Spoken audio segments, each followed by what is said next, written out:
Assalamualaikum warahmatullahi wabarakatuh. Di sini kami dari kelompok 24 akan mempresentasikan hasil laporan praktikum simulasi komputer dengan yang berjudul simulasi sistem dinamik produksi kecap dengan menggunakan software Vensim di PTMJS. Untuk praktikan sendiri ada saya, Gyosan Abdillah, kemudian ada Argenanda Bismarajasa, kemudian ada Kak Widya yang sebagai asisten praktikum, asisten laboratorium. Untuk abstraknya sendiri yaitu PT MCS merupakan perusahaan yang memproduksi kecap. PT MCS sangat membutuhkan banyak hal untuk memenuhi permintaan konsumen yang tiap hari meningkat. Permasalahan yang terjadi pada PT MJS yaitu banyaknya variabel dalam sistem yang terlibat dalam kapasitas produksi juga berusaha memenuhi permintaan pelanggan dengan mengubah kapasitas produksi. Dengan adanya interaksi antar variabel di dalam sistem, maka langkah awal untuk menyelesaikan permasalahan ini adalah diusulkannya untuk membuat model dan simulasi sistem dinamik dengan menggunakan beberapa skenario agar didapatkan jumlah kapasitas produksi sehingga dapat memenuhi permintaan para konsumen. Metode simulasi yang digunakan adalah simulasi dengan menggunakan software. Setelah diketahui model simulasi yang tepat, dilakukanlah validasi secara statistik yaitu variabel order rate dengan membandingkan data empiris sistem nyata dengan output simulasi model. Dari hasil verifikasi dan validasi dalam mengatasi permasalahan ini, maka direkomendasikan skenario 4 dengan monitoring stok barang yang dimiliki secara berkala. Pemantauan secara berkala dapat membantu mengetahui keadaan terkini dari stok barang yang dimiliki. Dari uraian tersebut didapat hasil output pada tahun 2023, ketersediaan bahan baku kecap didapatkan sebesar 3.000 ton. Pada tahun 2024 sebesar 583 ton, 2025 sebesar minus 2.234 ton, 2026 sebesar minus 5.451 ton, 2027 sebesar minus 9.068 ton, dan pada tahun 2028 sebesar minus 13.095 ton. Dari hal tersebut terdapat kekurangan bahan baku kecap pada PT MCS. Hal tersebut dapat membuat kerugian perusahaan dikarenakan permintaan pasar yang tidak terpenuhi. Untuk kata kuncinya sendiri, sistem dinamik, Vensim, dan simulasi. Pada pendahuluan yaitu perencanaan bahan baku, ketersediaan bahan baku sangatlah penting bagi perusahaan. Hal ini dapat mengganggu produksi perusahaan yang akan dilaksanakan ke depannya. Perencanaan ini juga dapat meningkatkan hasil produksi perusahaan yang akan meningkatkan penghasilan perusahaan. Masalah yang sangat rumit bagi berlangsungnya kelancaran suatu produksi adalah bahan baku, sehingga dibutuhkan sistem untuk mengendalikan persediaan bahan baku yang efektif dan efisien. Guna meminimalisasi terjadinya masalah produksi, perusahaan dapat melakukan perencanaan dan penjadwalan bahan baku produksi agar dapat memenuhi sesuai kebutuhan dalam praktiknya di lapangan, bahwa bahan baku harus selalu tersedia demi kelancaran proses produksi. Namun kenyataannya terjadi adanya keterlambatan pengiriman yang berdampak kehabisan stok bahan baku, yang berakibat terganggunya produksi yang mempunyai efek pemenuhan permintaan konsumen yang kurang sehingga berpengaruh terhadap keuntungan perusahaan. Selain itu, terkadang ada pengiriman lebih dari supplier di luar jadwal pemesanan. Di sisi lain, besarnya jumlah bahan baku dibandingkan kebutuhan produksi akan menimbulkan biaya-biaya seperti biaya pemeliharaan dan penyimpanan, dan terjadinya penyusutan dan kualitas bahan baku.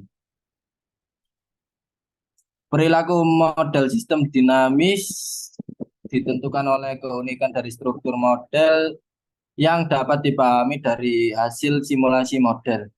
Dengan simulasi akan didapatkan perilaku dari suatu gejala atau proses yang terjadi dalam sistem sehingga dapat dilakukan analisis dan peramalan perilaku gejala atau proses simulasi dilakukan dengan memasukkan faktor kebijakan atau intervensi kebijakan sesuai skenario yang diinginkan ke dalam model yang telah dibangun.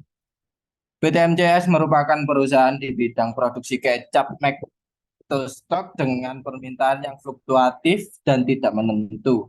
Dengan kemampuan yang dimiliki, perusahaan tidak setiap bulannya dapat memenuhi permintaan dan kemudian menghasilkan order backlog. PT MCS berusaha untuk memenuhi permintaan pelanggan dengan mengubah kapasitas produksi dengan memanfaatkan tenaga kerja yang dimiliki. Permasalahan yang terjadi pada PT MCS yaitu banyaknya variabel dalam sistem yang terlibat dalam perencanaan kapasitas produksi. Dengan adanya interaksi antar variabel di dalam sistem, maka langkah awal untuk menyelesaikan permasalahan ini adalah diusulkannya untuk membuat model dan simulasi sistem dinamik dan dengan menggunakan beberapa skenario agar didapatkan jumlah kapasitas produksi sehingga dapat memenuhi permintaan para konsumen. Salah satu cara untuk menjawab permasalahan tersebut adalah dengan melakukannya permodelan sistem dinamis. Tujuan sebuah permodelan yaitu untuk memenuhi permintaan konsumen dengan mengubah kapasitas produksi dengan memanfaatkan tenaga kerja yang dimiliki. Simulasi dinamik merepresentasikan sistem dari waktu ke waktu. Misal, simulasi model sistem dinamis berupaya untuk menganalisis kemungkinan-kemungkinan yang dapat terjadi sebagai bahan informasi formulasi kebijakan yang lebih kompleks. Berbagai kegiatan seperti konseptualisasi, formulasi, dan penggunaan aplikasi komputer memudahkan untuk menerjemahkan data-data empiris yang dihimpun. Kelebihan model sistem dinamis, pertama memahami fenomena yang kompleks. Hal ini diindikasikan sebagai upaya memahami apa yang terjadi secara aktual. Kedua, dibutuhkan konseptualisasi untuk menggambarkan perilaku dari setiap kebijakan yang memiliki rujukan. Hal tersebut mendorong PT MCS mengatasi masalah yang dihadapi untuk merancang sistem dinamis agar memperoleh beberapa skenario jumlah kapasitas produksi sehingga dapat memaksimalkan permintaan konsumen. Akan tetapi, dalam pengaplikasiannya memerlukan biaya apabila dilakukan secara langsung. Maka dari itu dilakukan simulasi sistem dinamis. Untuk metode penelitiannya yaitu pada simulasi sistem dinamis produksi kecap pada PT MCS. Pada penelitian kali ini data yang didapat yaitu dengan melakukan pengambilan data sekunder atau wawancara secara langsung dengan pihak PT MCS. Dari data yang didapatkan akan disimulasikan dengan menggunakan software Vensim. Software Vensim merupakan salah satu jenis perangkat lunak atau software untuk membuat simulasi model sistem dinamik yang dikembangkan oleh korporasi High Performance System Inc. Data telah dikumpulkan akan diolah dan untuk membuat model dan simulasi sistem dinamik. Untuk tahap pengumpulan data yaitu ada data ketersediaan bahan baku kecap. Untuk causal loop diagramnya yaitu sebagai bisa ditunjukkan pada gambar. Untuk flowchart-nya sendiri ada mulai, kemudian studi pustaka dan studi lapangan, kemudian ada rumusan masalah, ada penetapan batasan masalah, tujuan penelitian dan manfaat penelitian, ada pengumpulan data yaitu ketersediaan bahan baku kecap, ada pengolahan data menggunakan software Vensim, ada verifikasi, ada validasi, ada hasil dan pembahasan, kemudian ada kesimpulan dan saran, dan kemudian ada selesai. Untuk penjelasan langkah-langkah pengolahan data menggunakan flowchart yaitu ada mulai yaitu tahap paling awal. Untuk studi pustaka yaitu tahap pencarian referensi naik dari buku, baik dari buku, jurnal maupun laporan sebelumnya. Untuk studi lapangan dimaksudkan untuk mengetahui kondisi nyata objek yang akan diteliti. Untuk perumusan masalah yaitu pada PTMCS untuk penetapan batasan masalah, tujuan penelitian dan manfaat penelitian. Kemudian ada pengumpulan data yang dikumpulkan yaitu pada PTMCS, kemudian pengolahan data adalah manipulasi data menjadi bentuk sebuah informatif, kemudian ada verifikasi, merupakan proses membangun kebenaran, akurasi, atau validasi sesuatu. Kemudian ada validasi adalah kegiatan mengukur sejauh mana perbedaan skor yang akan mencerminkan perbedaan sebenarnya antar individu, kelompok atau situasi yang menyangkut karakteristik yang diukur atau mengukur sejauh mana kesalahan sebenarnya para individu. Itu hasil dan pembahasan adalah dalam laporan penelitian merupakan inti dari sebuah tulisan ilmiah. Adapun kesimpulan dan saran yaitu berisi pernyataan singkat, jelas, dan sistematis dari keseluruhan hasil analisis, pembahasan, dan pengujian hipotesis dalam sebuah penelitian. Kemudian ada selesai yaitu penelitian selesai. Ya, selanjutnya hasil dan pembahasan. Yang pertama verifikasi dan validasi. Verifikasi merupakan proses membangun kebenaran, akurasi dan atau validitas sesuatu. Verifikasi juga dapat diartikan sebagai perbandingan dua atau lebih item untuk penggunaan tes tambahan untuk memastikan keakuratan, kebenaran, atau kebenaran informasi. Validasi adalah kegiatan untuk mengukur jauh mana perbedaan skor mencerminkan perbedaan sebenarnya antara individu, kelompok, atau situasi. Untuk menyangkut karakteristik yang diukur, untuk mengatur sejauh mana kesalahan sebenarnya pada individu. Kelompok yang sama dari situasi ke situasi dalam penelitian ini didapatkan nilai aplikasi dari aktivitas produksi pada PTMCS. Verifikasi. Model yang telah dibuat kemudian diverifikasi dengan apakah terjadi error atau tidak. Bila model yang ada terjadi error, maka logika dari simulasi tersebut belum sepenuhnya benar. Model yang mengalami error harus mengulang pemodelan model awal simulasi, adapun hasil learning dari model telah dibuat pada penyesuaian tersebut ditujukan pada gambar di bawah ini. Gambar 3.1 adalah gambar verifikasi model prinsip. Untuk validasinya yaitu dilakukan secara statistik dengan membandingkan data empiris sistem nyata dengan output simulasi model. Variabel yang akan diuji validitasnya adalah variabel order rate. Berikut di bawah ini adalah model pada prinsip yang pada tahun 2023, 2500, 2024, 3350, 2025, 3600, 2026, 4000, 2027, 4500, 2028, 5000.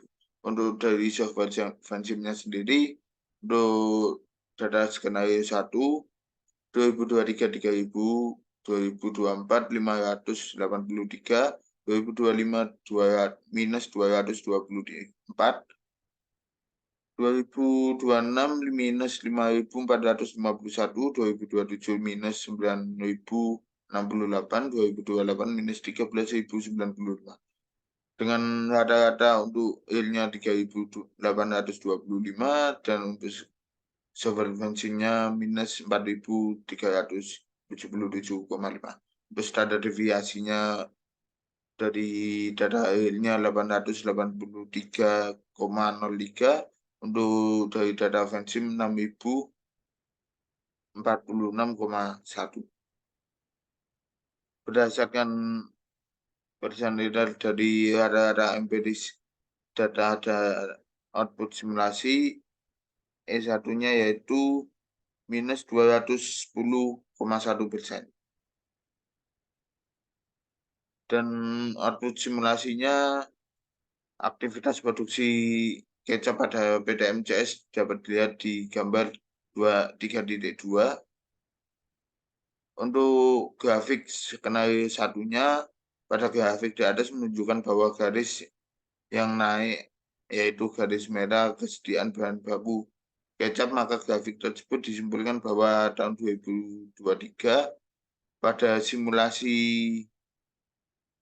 ini kesediaan bahan baku kecap terpenuhi, dan sampai 2028 produksi kecap tidak terpenuhi, maka jumlah kecap dan kesediaan bahan baku mengalami penurunan. Untuk tabel PET kesediaannya sendiri sebagai berikut.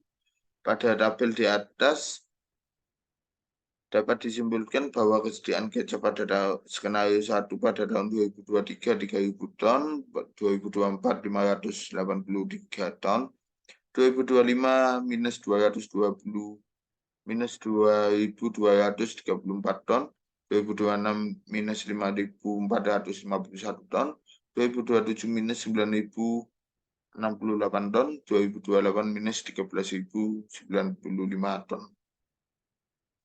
Untuk grafik skenario 2-nya sebagai berikut.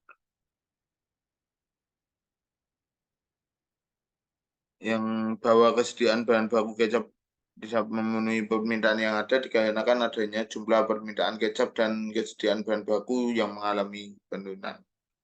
Untuk tabel PET-nya sendiri pada tahun 2023 3.000 ton, 2024 583 ton, 2025 1.934 ton, pada 2026 min 4.551 ton, 2027 minus 7.268 ton, 2008 minus 10.085 ton. Untuk skenario 3-nya grafiknya seperti ini menunjukkan bahwa kesediaan bahan baku kecap tidak memenuhi semua permintaan yang ada dikarenakan adanya jumlah permintaan kecap dan kesediaan bahan baku mengalami penurunan. Untuk tabel PET-nya sendiri pada 2023 3.000 ton, untuk 2024 583 ton, pada 2025 1.000 minus 1.234 ton, pada 2026 minus 2.451 ton, pada 2027 minus 3.068 ton, pada 2028 minus 3.095 ton. Oke, untuk skenario 4-nya hasil grafiknya seperti ini menunjukkan bahwa grafik tersebut dapat disimpulkan pada tahun 2023 dan sampai 2028 bahwa kesediaan bahan baku kecap dapat memenuhi semua permintaan yang ada dikarenakan adanya jumlah permintaan kecap dan kesediaan bahan baku yang mengalami kenaikan. Untuk tabel PET-nya sendiri, untuk tahun 2023 3.000 ton, untuk tahun 2024 4.574 ton, untuk tahun 2025 6.748 ton, untuk tahun 2026 minus 9.522 ton, untuk tahun 2027 12.896 ton, untuk tahun 2028 16.870 ton. Untuk user interface-nya seperti ini dengan hasil permintaan produksi kita taruh di 20 dan persentase penurunan kita taruh di 80. Untuk analisanya, analisa output dari hasil output keempat skenario di atas yaitu permintaan pada tahun 2023 3.000 ton, permintaan 2024 4.574 ton, tahun 2025 sebesar 6.748 ton, 2026 sebesar minus 9.522 ton, untuk ada 2027 12.896 ton, pada 2028 16.870 ton. Adapun dalam mengatasi kekurangan stok bahan baku kecap di kemudian hari, maka perusahaan dapat melakukan monitoring stok barang yang dimiliki oleh PT MCS secara berkala. pemantauan secara berkala dapat membantu mengetahui keadaan stok barang terkini yang dimiliki oleh perusahaan agar tidak terjadi kekurangan stok. Barang kemudian hari sebaiknya penambahan kapasitas stok barang dilakukan secara massal, tetapi dilakukan secara berangsur agar stok barang tersedia dengan normal. Untuk kesimpulannya dari hasil output yang didapatkan diketahui bahwa mengatasi permasalahan ini, maka dapat direkomendasikan skenario 1, memiliki total kesediaan bahan baku yang kurang dari jumlah produksi kecap, maka harus terpenuhi dengan penambahan luas lahan yang membantu untuk mensupport kesediaan bahan baku. Walaupun selisihnya mendekati jumlah permintaan dengan belum terpenuhinya jumlah permintaan konsumen, pemantauan secara berkala dapat membantu mengetahui keadaan terkini dari stok barang yang dimiliki. Dari yang tersebut dapat didapatkan hasil output pada tahun 2023 kesediaan bahan baku kecap 3.000 ton, 2024 583 ton, 2025 minus 223 4 ton, 2026 minus 5451 ton, 2027 minus 9068 ton, 2028 minus 13.095 ton. Berdasarkan hasil output yang dihitung, diketahui bahwa kesediaan bahan baku kecap lebih sedikit dibandingkan jumlah permintaan kecap, yang menyebabkan kurangnya bahan baku di gudang. Agar tidak terjadi kurang produksi, sebaiknya penambahan kapasitas luas lahan kedelai ditambahkan agar mendorong jumlah bahan baku yang akan diproduksi di PJ MCS. Untuk dari software Vensimnya sendiri seperti ini, kita Ctrl A untuk melihat grafik, kita ke menu grafik yang untuk ini grafik skenario keempat dengan gagal panen nilainya rata 0, hama. Untuk hama sendiri nilainya rata 0. Maaf, untuk hama sendiri ya rata 0. Untuk hasil panen nilainya stabil. Untuk jumlah permintaan nilainya juga stabil. Untuk kekurangan air nilainya stabil. Untuk kesediaan bahan baku kecap nilainya melonjak ke atas. Untuk luas lahan stabil. Untuk pemberian pupuk juga sama. Untuk peningkatan permintaan juga sama, untuk penurunan permintaan juga sama, untuk persentase penurunan juga sama, untuk suhunya juga sama. Juga kalau kita mau melihat tabel pad-nya juga, kita akan menu tabel pad dengan mengontrol A terlebih dahulu. Dengan ini gagal panen, kita mengambil data dari kesediaan bahan baku kecap yang pada tahun 2023 3.000 ton, ini untuk skenario 4, 2024 4.574 ton, 2025 6.748 ton, 2026 9.522 ton, 2027 12.896 ton, 2028 16.870 ton. Mungkin